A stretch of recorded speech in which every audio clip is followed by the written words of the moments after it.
Hello, magandang gabi po. Good evening sa inyo. May share po ako sa inyo na para sa akin magandang topic. No? Makipagbukasan po kayo rito sa akin sa Acts last chapter. Katapusan na ng pagkilos ng mga huling apostol noong unang panahon. No? Last chapter ng Acts, chapter 28. No? Dapat dalawa o tatlong chapters itong pag-aaralan natin. Pero ilang bersikulo na lang. No? Medyo pag-aaralan po natin yung history. No? Okay. So dito po tayo sa chapter 28, last chapter ng mga gawa. No, pero bago po natin puntahan ito, yung simulan natin dito sa chapter 28, no, atras tayo sa chapter 27. Hindi nyo makailangang buksan, ay kukwento ko na lang sa inyo. Dumating ang time na si Pablo po ay dadalhin na kay Cesar at doon haharap siya, no? Haharap siya doon sa palasyo ni si Nero ito. At marami na nangyari sa buhay niya, namatay na nga siya na nabugbog siya at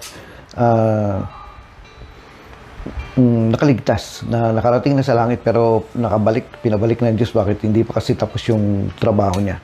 Okay.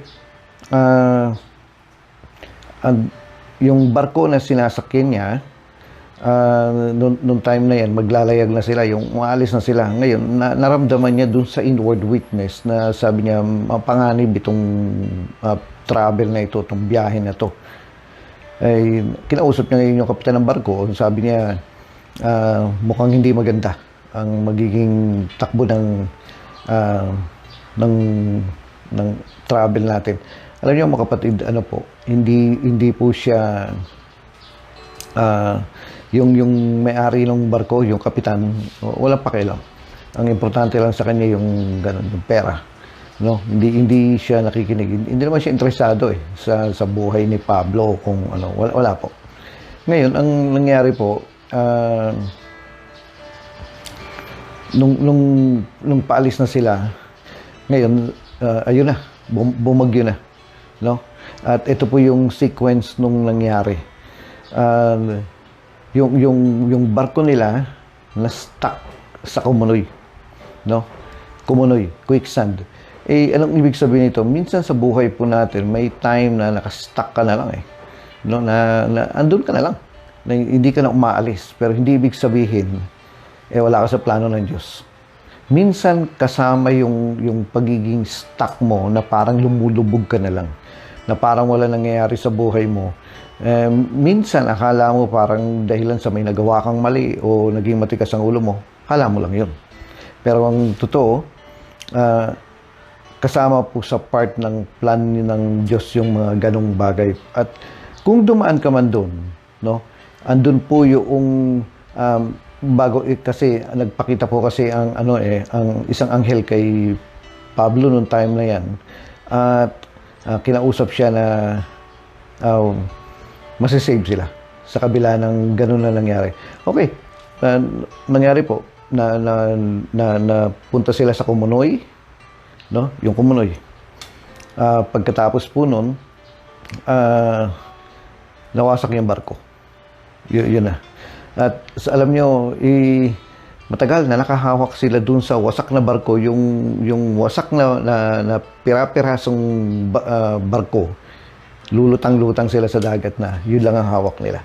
Anong ibig sabihin po nito? May mga time na ang hinahawakan na lang natin ay yung mga wasak-wasak na pangarap natin na makapaglingkod pa sa Panginoon sa kabila na nagkamali ka at na may mga mali kang nagawa, may mga hindi maganda na mga nangyari sa iyo at na sa palagay mo wasak na yung pangarap mo, yung desire mo na maglingkod sa Panginoon. Yun na lang ang pinanghahawakan mo. No, na kahit na sabihin natin pumalpak ka, nasira ka, pero sa kabila nun, yung pangarap mo. At pira-piraso na ito, no? Yung pinanghahawakan mo, mga pira-piraso na lang na pangarap. At yun po yung nangyari kay Pablo. Nakahawak na lang siya kung hindi niya hinawakan, bakit? Wasak na yung wasak na yung barko eh. Kung hindi niya hinawakan itong mga pira-pirasong ito ng barko, lulubog siya. At mga kapatid, minsan wala na tayong mapanghawakan. Hawakan mo yung pangarap mo. Hawakan mo pa rin yung desire mo na maglingkod sa Panginoon kahit na maliliit na lang ito. Kahit na pira-pirasong pangarap na lang ito. Hawakan mo yun. Bakit? Kasi yun ang ginawa ni Pablo. No? At dito na po tayo sa actually chapter 27 yun eh. Yung paubos na yung niya. Paubos na yung buhay niya. Pero ano pong nangyari? Ayun nga, mga kapatid, na si Pablo po ay yun na lang, ganoon na lang. Pero hindi pa rin natapos yun eh. Dumating po yung time na nakapunta sila doon sa isla ng Malta, no? At gumawa sila ng bonfire doon. Pagdating nila, actually may nagbo-bonfire na yung mga tao dahil sobrang ginaw, no? Ilang araw na silang nasa laot. At sabi ko nga, kung hindi siya nakahawak doon sa mga pira-pirasong pangarap na yon, siguro namatay siya. Pero may sinabi naman po ang Diyos sa kanila. Nagpadala siya ng anghel na masasave lahat ng tao. Although mawawasak yung barko, no? Pero masasave yung mga tao. Ano po nangyari? Dahil sa maginaw, alam niyo mga kapatid, kumuha si Pablo ng yung twigs, yung mga tangkay ng kahoy para yung panggatong. At meron pala na ahas doon sa mga panggatong na yun, no? Isang bifer ang nakalagay dito, ang nakalagay sa ibang translation, poisonous. At natuklaw po siya. Natuklaw. Anong ibig sabihin po nito? May mga time po na masasaktan ka, makakagat ka ng isang bagay, pero hindi mo ikamamatay. Bakit? Kasi si Pablo ay sa kabila ng natuklaw siya, hindi siya namatay. Ito po kung babasahin mo, dito kasi sa chapter 28, sabi niya ganon, sa verse 3, si Pablo ay namulot ng kahoy ng inilalagay na niya ito sa siga, may lumabas na isang ulupong ng madarang sa apoy at ito'y pumalupot sa kanyang kamay. Okay po. Ano pong ibig sabihin ito? Yung panggatong na nakuha niya doon sa kahoy, minsan makaka-pick up ka talaga ng mga problema no? Na tingnan niyo po, ang desire mo ay maglingkod sa Panginoon, no? Ang nangyari po sa kanya, yung panggatong, doon sa mga kahoy na yon, mayroon palang ulupong. At ito po isang makamandag na ulupong. Nung hinagis niya sa apoy, lumabas po yung ahas at tinuklaw siya. Mga kapatid, ang kaaway po ay minsan sumusulpot sa time ng mainit ka kay Lord. Ang kaaway ay lumalabas kapag ka naaapuyan. Ano ibig sabihin nun? Kapag andyan na yung init mo na maglingkod sa Panginoon, andyan yung nagkakaroon na ng revival, nagkakaroon na ng pagkilos ang Diyos, nagkakaroon na ng manifestation ng anointing, ng presensya ng Panginoon, na-expose mo yung sarili mo, yun dun lalabas yung ahas. No? Kung kailan kumikilos ang Panginoon, yan darating na ang persecution. Kung kailan kumikilos ang Espiritu ng Diyos, dun darating yung mga problema. Na minsan akala mo, may mali kang nagawa Bakit lumalabas yung mga kaaway na ito? Hindi. Lumalabas yung mga kaaway na yan. Lumalabas yung mga ahas na yan. Kasi naapuyan sila ng anointing ng Diyos. No? Ano po nangyari? May mga time po na dahilan sa nandun ka sa tama. Hindi doon sa mali. May time na nandun ka kasi sa tama. Kaya lumalabas yung mga problema. Kung maalala niyo po si Jesus at saka si Moses, yung kapanganakan nila, yun po ay nag-stir ng trouble no? Nagalit po yung mga kinekulan doon na pinapatay yung lahat ng mga babies, no? Na para madamay si Jesus at si Moses, pero hindi nagtagumpay. Kapag ka may naaamoy ang kaaway na kumikilos ng Diyos, doon lumalabas yung ahas.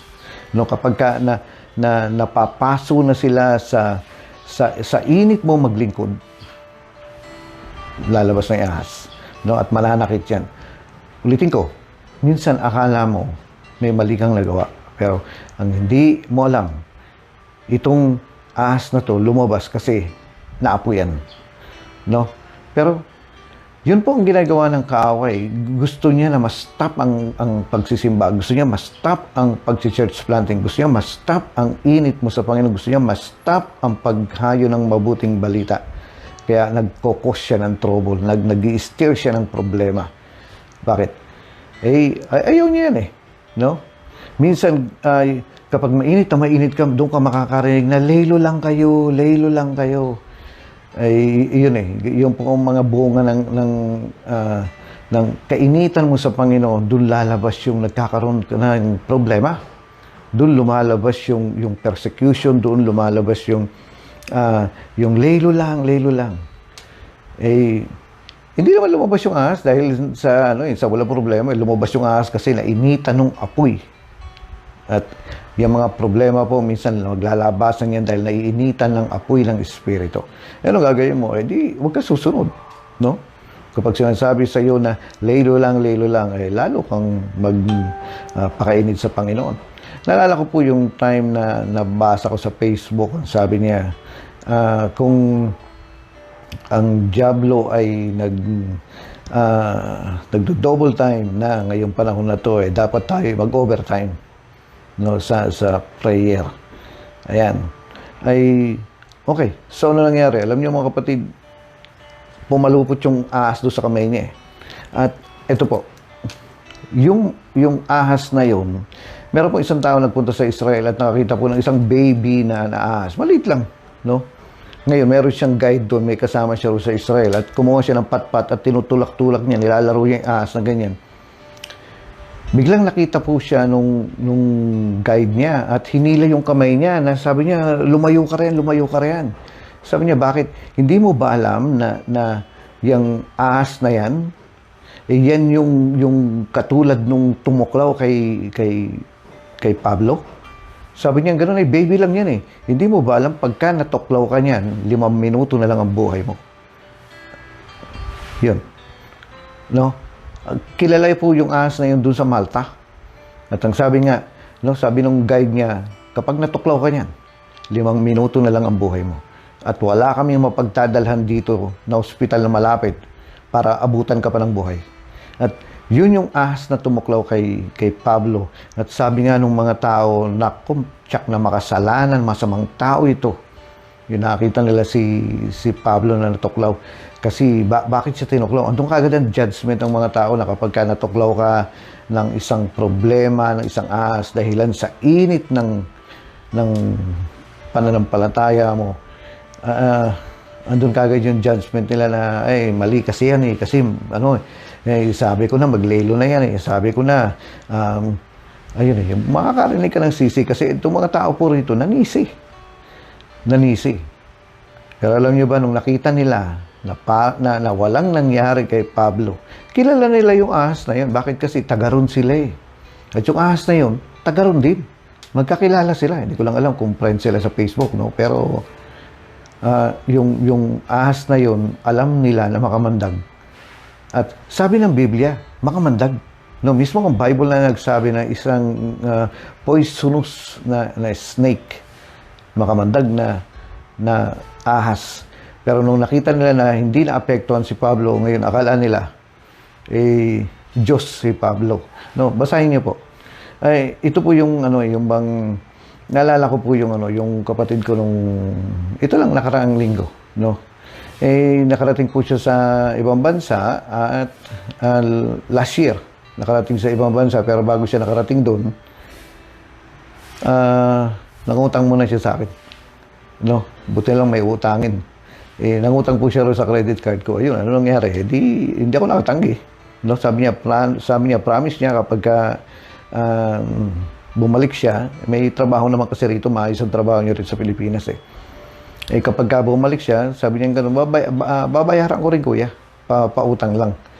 No, ang nangyari po, pinautang ko siya. Ngayon, pagkaraan po ng pagdating niya ron, hindi naman inaakalang makakapag-asawa siya. At ayun, nakapag-asawa siya. So, anong nangyari? No? Okay. Ngayon po, makwento ko ulit, ituloy ko to. Ngayon, nung nakapag-asawa siya ron, sabi niya, tatrabaho ko kuya at babayaran ko yung utang mo. Yung utang ko sa'yo. Alam niyo mga kapatid, ano nangyari? Hindi natuloy. Bakit? Nag-pandemic eh. Ibig sabihin, buong mundo. No? At yung plano na magtrabaho, na-delay na lang na-delay hanggang sa inabot na po ng hanggang last week. Wala na. Wala na. Isang taon na yung ngayon, yung ano po, mga kapatid, sa totoo lang, siyempre, nag-i-interest yun. Sabi ko, talo ko rito. Ang ginawa ko po, ako na nagbayad. Binayaran ko na yun noong pa. Binayaran ko na, no? Bakit? Mag-i-interest Kaya ang sabi ko po, biya mo na. Ngayon, hindi ko na siya sinisingil. Kumbaga, tulong ko na lang sa kanya ron. Masaya naman ako, nakapag-asawa siya ron. At, kumbaga, okay lang. Kahit di lang niya bayaran, no? Give and take lang. Magkakapatid naman Ngayon, biglang naisip ko to nung isang araw, yung utang niya. Hindi ko naman siya sinisingil. Ngayon, sabi kong ganun, hindi ko na siya sisingilin. Bakit? Kasi, ayaw mo na. Kasi nung magkasama naman kami rito sa bahay, siyang breadwinner, ako yung kumakain. No? Hindi niya ako inaobliga na magbigay ng ganito, ganyan. Although may kaunting hati ako lang, kaunti lang, pero sa kanya mas malaki yung part niya na sa gastusin namin dito sa bahay. So ano po nangyari? Bigla ko naalala. Tapos nung pagkaraan po ng mga 2 days, bigla siyang tumawag. Sabi niya, kuya, may trabaho na ako. No? Nakapasa siya doon sa isang lugar doon. Sabi niya, may trabaho ko. At bigla niya sinabi, babayaran ko yung utang ko sa'yo. Natawa ako nung kasi kakaisip ko lang ng isang araw na yung utang niya at wala na nga akong planong singilin. Tapos biglang nagkatrabaho siya at sa loob ng isang taon, after 1 year, no? May trabaho na siya. At ito nga, sabi niya, babayaran daw niya yung utang niya. Sabi ko, salamat. Kung ayaw mong bayaran, okay lang. Kung gusto mong bayaran, okay din. Bahala ka. Hindi ko naman siya sinisingil. Sabi niya, hindi ko naman nakakalimutan yung kuya. Yan, kaya pag-pray mo ko, sige, nagpe-pray. Alam niyo mga kapatid, nung binigyan na siya ng uniform niya, no? Binigyan na siya, nung mag-start na siya sa trabaho, eto yung asawa niya, biglang nilagnat. Paano yan? Paano kung papasok? First day mo sa trabaho, yung asawa mo biglang nilagnat. Ngayon, kami po sanay na sa ganito. Ano ibig sabihin? Ang diablo kasi, may naaamoy na magandang mangyayari kaya gagawa siya ng para na hadlangan ka. At katulad po kay Jesus at kay Moses, ganyan ang style niya. Di naman nagbabago yun. No? Matanda na yan si Satanas No? Yung style niya, hindi nagbabago yan. Kaya nakalagay po rito sa Biblia, ang style niya ano bang tawag dito? Limitado. No? Kaya ano po nangyari? Na nagtawanan na lang kami kasi kilala namin at alam namin, nasanay na po kami na kapag may magandang mangyayari, ang diablo kikilos. Bakit? Kasi alam niya may magandang gagawin ang Diyos. So, ano po nangyari? Ayun na nga, no? Nagtawanan lang kami, nagpray na lang, nag-rebuke at praise the Lord. Nakapasok po siya at yung asawa niya nawala lang na at ngayon tuloy-tuloy na yung pinapasokan niya. At ito nga kapag ka nasa tama ka, nasa pagkilos ng Panginoon, may ahas na lalabas para manakit sa'yo, para hadlangan ka. Pero huwag mong gagawin. Huwag kang magpapahadlang. Bakit? Kasi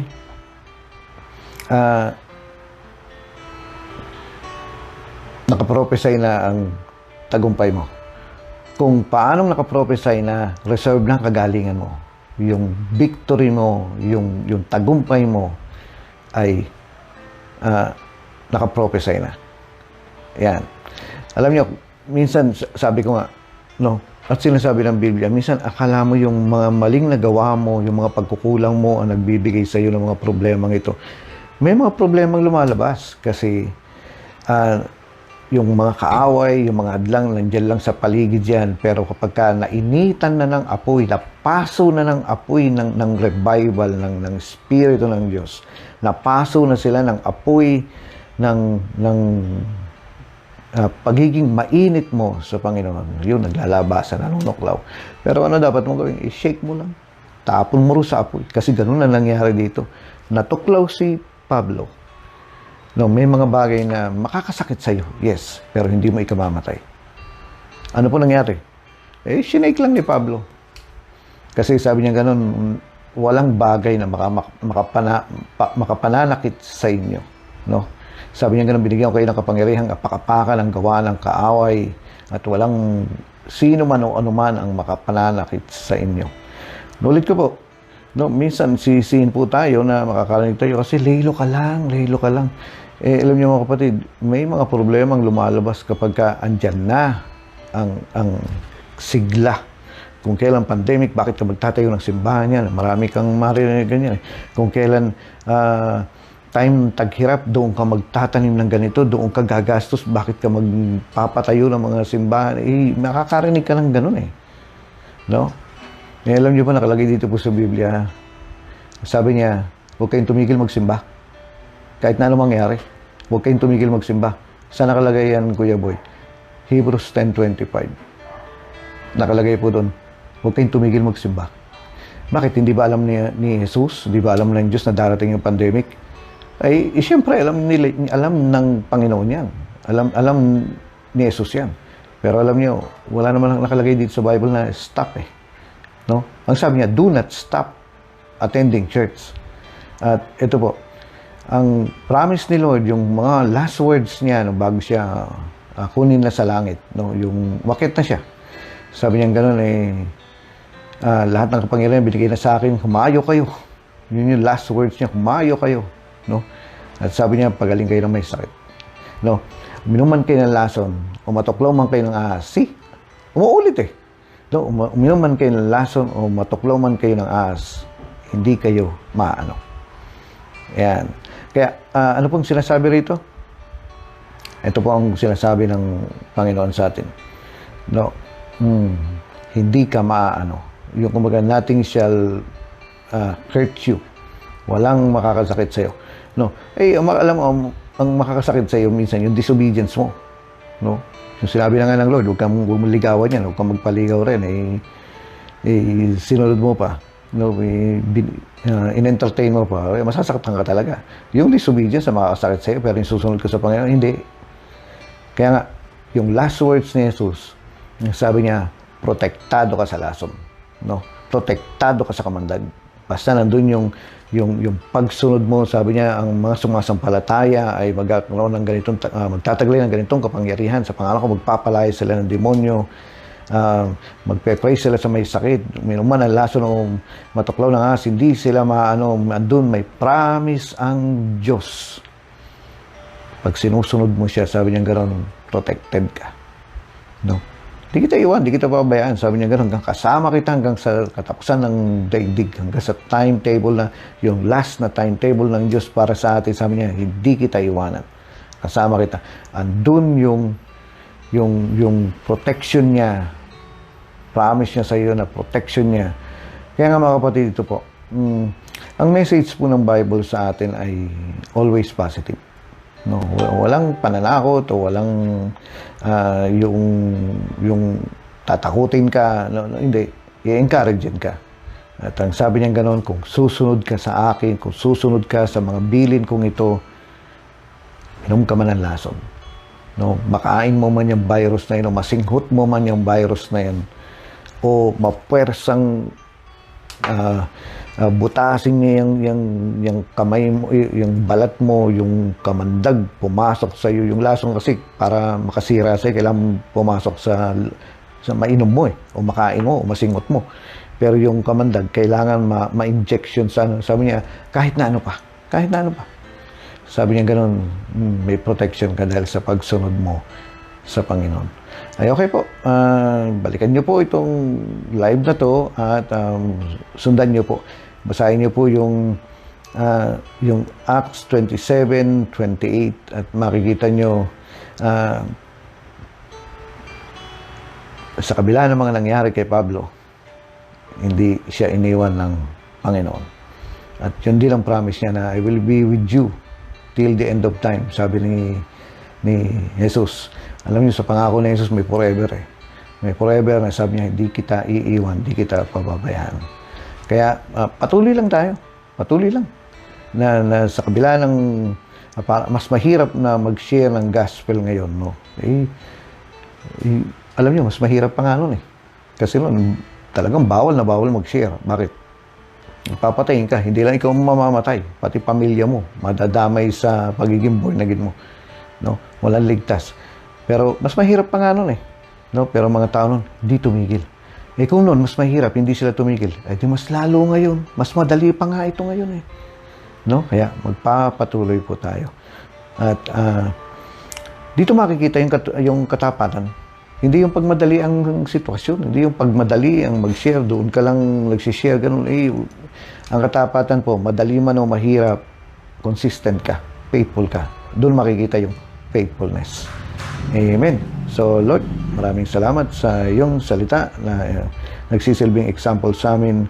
Talagang ko, Panginoon, ang mensaheng ito ay maging encouragement at ma-challenge kami at makapasa kami, Panginoon, sa mga pagsubok na dumarating sa amin na ngayon na nasusubok yung faith namin, yung faithfulness namin, yung pagiging masunurin sa iyo. Ang tinataas ko, ang patuloy na pag-iingat at patuloy na pag-alalay at patuloy na pagbibigay ng himala sa buhay ng mga kapatiran ko dito sa Rema. Nataas ko sila sa iyo, Panginoon. Maraming salamat sa pangalan ni Jesus. Amen. Ay okay po, balikan niyo po. Naulit ko po yung time na wala nang hinahawakan si Pablo, kundi yung mga pira-pirasong pangarap na lang yan. Nawasak yung barko eh. Isipin niyo, nawasak yung barko na sinasakyan niya at lulutang-lutang siya sa tubig. At wala na siyang barkong kamalaki na hinahawakan. Ang hinahawakan na lang niya yung mga kahoy ng barko na nawasak. Nakakapit na lang siya doon sa mga pira-pirasong pangarap. At yun ang pumigil sa kanya sa paglubog. No, kung may pagkukulang man, kung may mali man, kapitan po natin yung pangarap natin sa Panginoon kahit na pira-piraso na yan. Na parang imposible na.